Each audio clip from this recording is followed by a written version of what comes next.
ये कहकर वो उस सांप को गोद में उठाती है और वो सब इंसानी रूप में आ जाता है।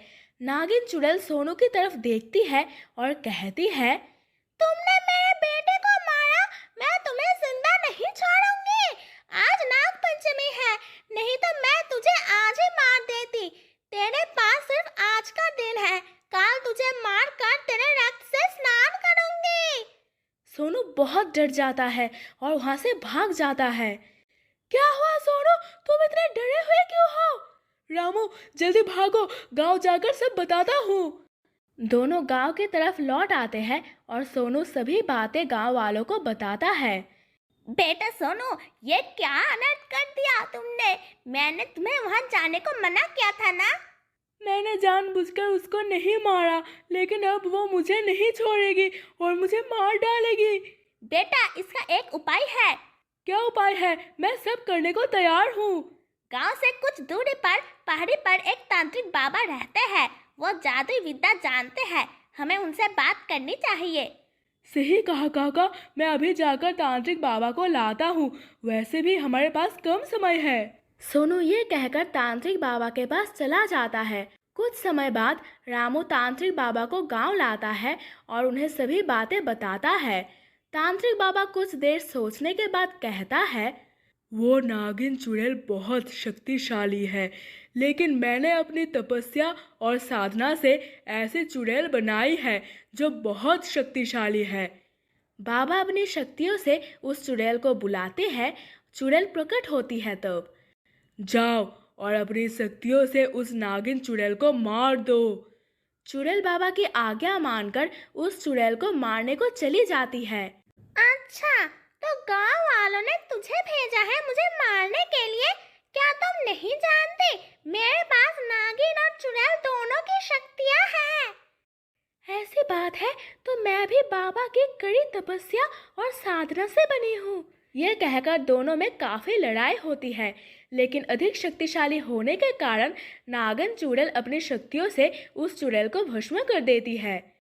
वो नागिन चुड़ैल बहुत ताकतवर है और मेरे द्वारा भेजी गई चुड़ैल को भी उसने मार दिया। सभी लोग बहुत डर जाते हैं। तभी बाबा कहते हैं, डरो नहीं, एक उपाय और है। क्या उपाय है बाबा जी? मैंने अपनी कड़ी तपस्या से एक ऐसी जड़ी बूटी का निर्माण किया है जिसे किसी भी मृत शरीर को जख्म पर लगाने से वो पूर्ण जीवित हो जाता है, लेकिन मैंने कभी इसका उपयोग नहीं किया। हमारे पास दूसरा कोई उपाय नहीं है, हमें इसी का आजमा कर देखना चाहिए। लेकिन बेटा रामू, ये जड़ी बूटी उसके जख्मों पर लगाने कौन जाएगा? उसे मारा भी मैंने है, तो ये लगाने में भी मैं ही जाऊंगा। वैसे भी वो मुझे मारने तो वाली है। बाबा सोनू की वो जड़ी बूटी देती है और सोनू वो लेकर उस गुफा के पास पहुंचने पर लगता है वो नागिन चुड़ैल गुफा के अंदर नहीं है। ये अच्छा मौका है। ये कहकर वो गुफा के अंदर चला जाता है और उस मृत पड़े नाग को जख्म पर जड़ी बूटी लगाने लगता है। इतने में वहाँ नागिन चुड़ैल आ जाती है। तुम फिर से यहाँ आ गए और तुम मेरे बेटे के साथ क्या कर रहे हो? तुम उसे मारकर भी चैन नहीं मिला। लगता है तुम्हें अपनी जान प्यारी नहीं है। मैं इसे बाबा के द्वारा दी गई जड़ी बूटी लगाने आया था, जिससे मृत शरीर भी पूर्ण जीवित हो सकता है। इतने में उस नाग को होश आने लगता है।